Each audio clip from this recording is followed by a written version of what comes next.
بسم اللہ الرحمن الرحیم۔ اذا جاء نصر اللہ والفتح ورأيت الناس يدخلون في دين الله افواجا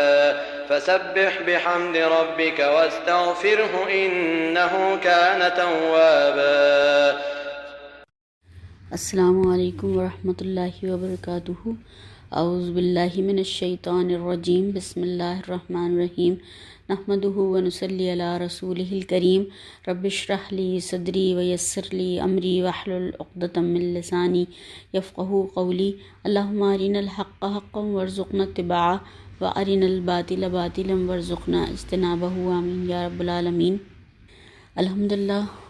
ہم نے پچھلی بار اس صورت کو تفسیر سے سمجھنے کی کوشش کی تھی۔ آج تھوڑا سا اس کو اور تدبر اور غور و فکر کے حوالے سے دیکھتے ہیں۔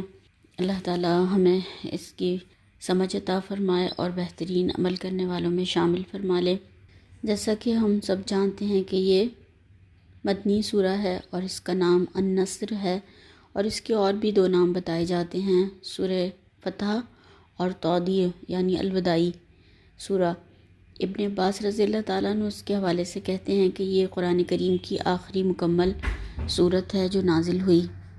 ہم لوگ زیادہ تر یہ سمجھتے ہیں کہ الیوم اکملت لکم دینکم واتممت علیکم نعمتی ورضیت لکم الاسلام دینا، یہ آخری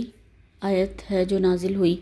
تو یہ مکمل سورت ہے جو نازل ہوئی، اور یہ آخری آیت ہے جو کہ نازل ہوئی، اور یہ فتح مکہ کے موقع پر سورت نازل ہوئی، مکہ میں نازل ہوئی، مگر مدنی کہلاتی ہے۔ ایسا کیوں ہے؟ اس لیے کہ جو ہجرت سے پہلے کی صورتیں ہیں وہ سب مکی کہلاتی ہیں، اور جو ہجرت کے بعد صورتیں نازل ہوئیں وہ چاہے مکہ ہی میں نازل ہوئیں مگر وہ سب مدنی کہلاتی ہیں۔ مکی صورتوں کا انداز بالکل الگ ہے اور مدنی صورتوں کا انداز بالکل الگ ہے، اور اس میں احکامات زیادہ ہیں۔ اس صورت میں اگر ہم دیکھیں تو دو باتیں بتائی گئی ہیں۔ ایک تو آپ صلی اللہ علیہ وسلم کی زندگی میں اسلام کے غالب ہونے کی خوشخبری دی گئی ہے کہ اللہ کی مدد اور فتح آ چکی ہے، اور آخری آیت میں آپ صلی اللہ علیہ وسلم کی وفات کی خبر دی جا رہی ہے۔ آپ صلی اللہ علیہ وسلم کی رسالت کا کام مکمل ہو چکا، اور اب آپ اللہ سے ملاقات کے لیے تیاری کیجیے، اور اس کے لیے کثرت سے تسبیح اور استغفار کیجیے۔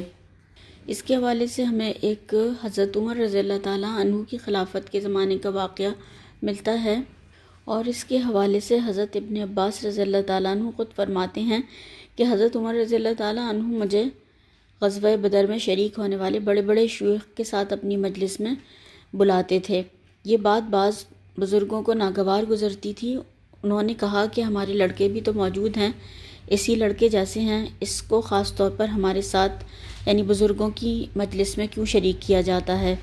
حضرت عمر رضی اللہ تعالیٰ عنہ نے فرمایا کہ علم کے لحاظ سے اس کا جو مقام ہے وہ آپ لوگ جانتے ہیں۔ پھر ایک روز انہوں نے شیوخ بدر کو بلایا اور مجھے بھی ان کے ساتھ بلا لیا۔ میں سمجھ گیا کہ آج مجھے یہ دکھانے کے لیے بلایا گیا ہے کہ مجھ کو ان کی مجلس میں کیوں شریک کیا جاتا ہے۔ دوران گفتگو میں حضرت عمر رضی اللہ تعالیٰ عنہ نے شیوخ بدر سے پوچھا کہ آپ حضرات اذا جاء نصر اللہ والفتح کے بارے میں کیا کہتے ہیں؟ بعض نے کہا کہ اس میں ہمیں حکم دیا گیا ہے کہ جب اللہ تعالیٰ کی نصرت یا مدد آئے اور ہم کو فتح نصیب ہو جائے تو ہم اللہ کی حمد اور اس سے استغفار کریں، اور بعض نے کہا کہ اس سے مراد شہروں اور قلعوں کی فتح ہے، اور بعض اس پر خاموش رہے۔ اس کے بعد حضرت عمر رضی اللہ تعالیٰ عنہ نے کہا کہ ابن عباس کیا تم بھی یہی کہتے ہو؟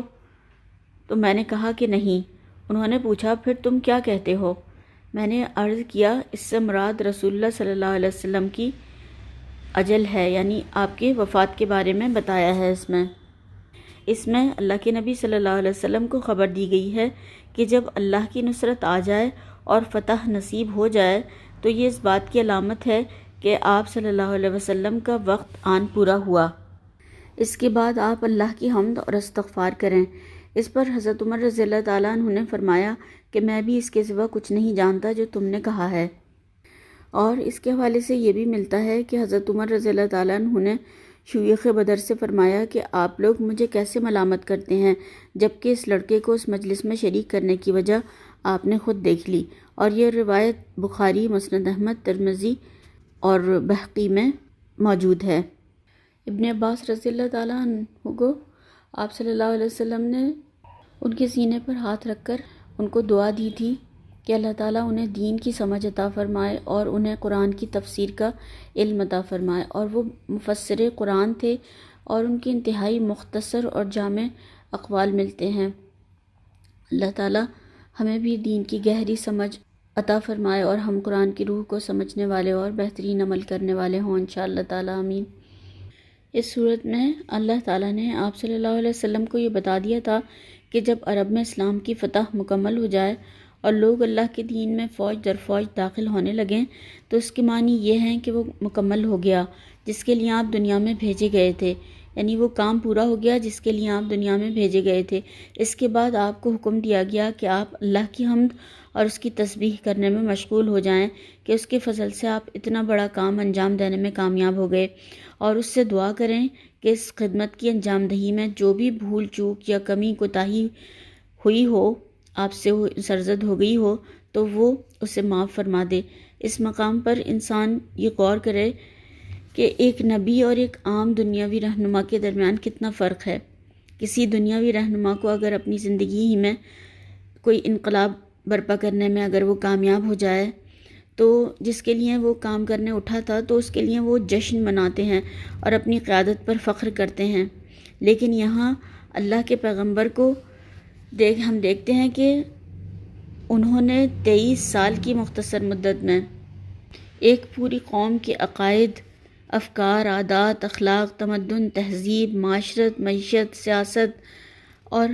جنگی قابلیت کو بالکل بدل ڈالا، اور جہالت اور جاہلیت میں ڈوبی ہوئی قوم کو اٹھا کر اس قابل بنا دیا کہ وہ دنیا کو مسخر کر ڈالے اور اقوام عالم کی امام بن جائے۔ مگر ایسا عظیم کارنامہ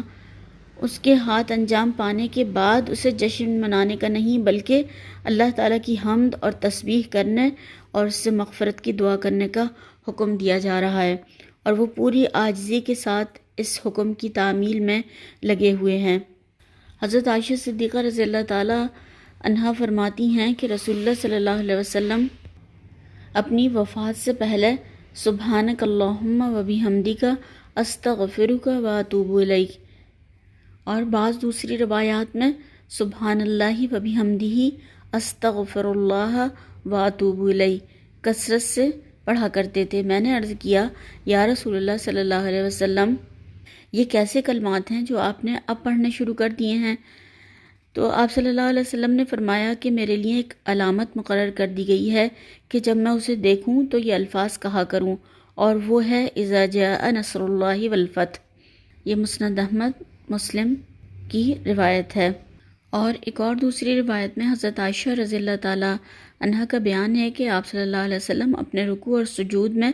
بکثرت یہ الفاظ کہتے تھے، سبحانک اللہم و بحمدک اللہم اغفر لی، اور یہ سورہ نصر کی تعویل تھی جو آپ صلی اللہ علیہ وسلم نے فرمائی، اور یہ روایت بخاری، مسلم، ابو داود، نسائی اور ابن ماجہ میں آتی ہے۔ حضرت ام سلمہ رضی اللہ تعالیٰ عنہا فرماتی ہیں کہ رسول اللہ صلی اللہ علیہ وسلم کی زبان مبارک پر آپ کے آخری زمانہ حیات میں اٹھتے بیٹھتے، چلتے پھرتے، آتے جاتے یہ الفاظ آپ کی زبان پر جاری رہتے، سبحان اللہ و بحمدہ۔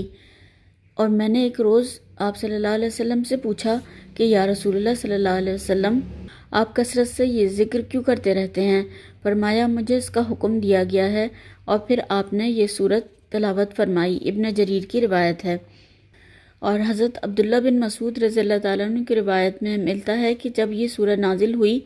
تو آپ صلی اللہ علیہ وسلم کثرت سے یہ ذکر فرماتے رہتے تھے،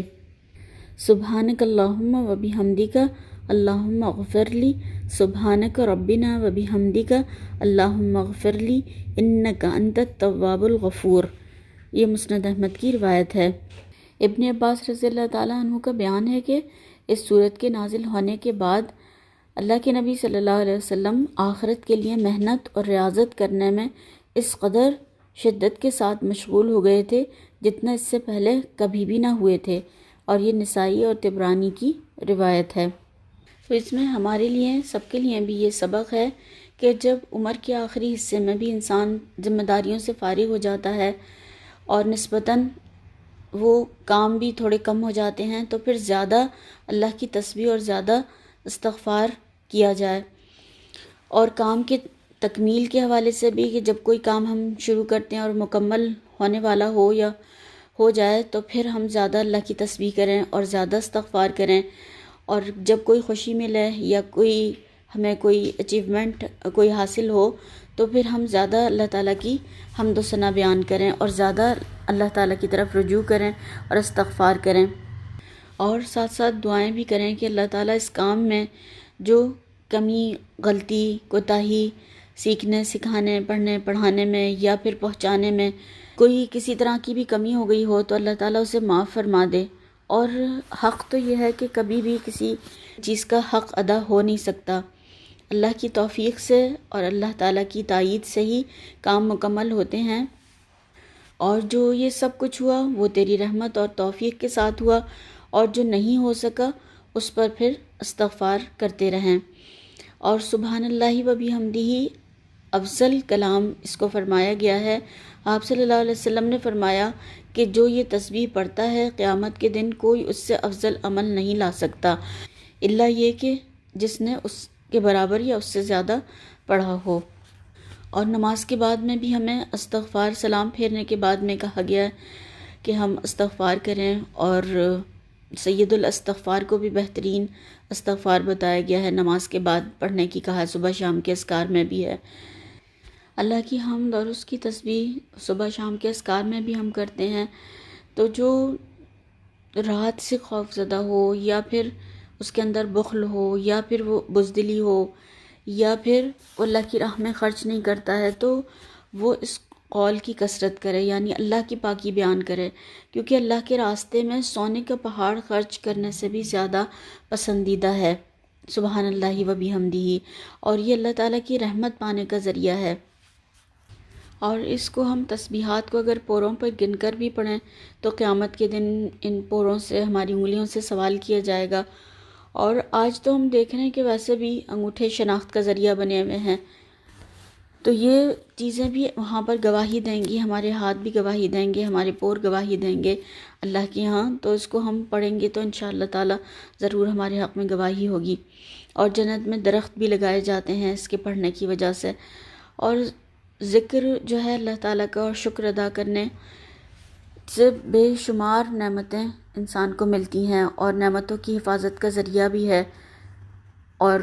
نعمتوں کے بڑھنے کا اور نعمتوں کی حفاظت کا ذریعہ بھی ہے۔ اور اگر ہم دیکھیں تو نعمتوں میں سب سے بڑی نعمت اسلام کی نعمت ہے،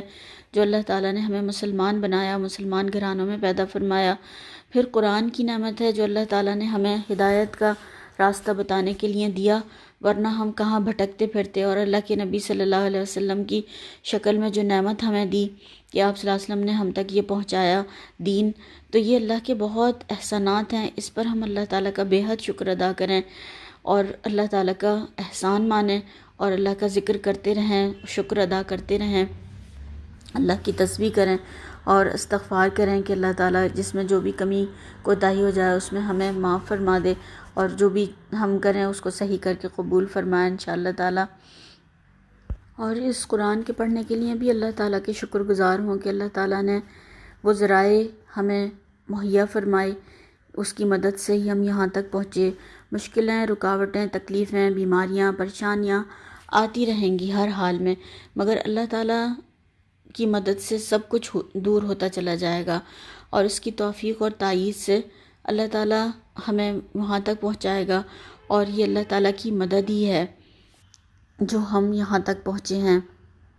تو اب ہمیں کیا کرنا ہے کہ اللہ تعالیٰ کی حمد بیان کرنی ہے، استغفار کرنا ہے، اس کی تسبیح کرنی ہے، نعمت کے ملنے پر شکر ادا کرنا ہے کہ یہ بہت بڑی نعمت ہے، ساری دنیا ایک طرف ہے اور یہ قرآن کی نعمت ایک طرف ہے۔ تو نیکی کے کاموں میں بھی کتنی ایسی چیزیں شامل ہو جاتی ہیں جن میں کہ غفلت بھی ہوتی ہے، کمی کوتاہی بھی ہوتی ہے، بھول چوک بھی ہو جاتی ہے، تو اس پر بھی اللہ تعالیٰ سے ہمیں استغفار کرنا ہے کہ اللہ تعالیٰ جو ہم سے کمی ہو گئی ہو اس کو اللہ تعالیٰ اس کو دور فرما دے اور اس کو صحیح کر کے قبول فرما لے۔ اور جب خوشی ملے تو آپ اسے باہر نہیں ہونا ہے، نافرمانی کے کام نہیں کرنے ہیں، اور اللہ تعالیٰ کے ناراض کرنے والے کام نہیں کرنے ہیں ہمیں انشاءاللہ تعالیٰ۔ اور ہمیں یہ بھی سمجھ لینا چاہیے کہ اللہ کی مدد کب آتی ہے؟ جب ایمان صحابہ کرام جیسا ہوتا ہے۔ آگ کب ٹھنڈی ہو جاتی ہے؟ جب ایمان ابراہیم علیہ السلام جیسا ہوتا ہے۔ تو ہمیں ایمان بڑھانے کی ضرورت ہے اور ہمیں پھر ہی اللہ تعالیٰ کی مدد آ سکتی ہے انشاءاللہ تعالیٰ۔ فضائے بدر پیدا کر فرشتے تیری نصرت کو اتر سکتے ہیں گردوں سے قطار اندر قطار اب بھی۔ تو کرنے کے کاموں میں ہمارے لیے یہ بھی ایک کام ہے کہ ہم ان لوگوں تک اس کلام کو پہنچائیں، اس اللہ تعالیٰ کی دین کو، اس قرآن کو، اس کی باتوں کو، آپ صلی اللہ علیہ وسلم کی احادیث کو، ان سب چیزوں کو پہنچائیں جو کہ اس سے دور ہیں یا پھر اس کو جانتے نہیں ہیں، اور ان لوگوں کو اسلام کی دعوت دیں جو کہ اس طرف ابھی نہیں آئے ہیں۔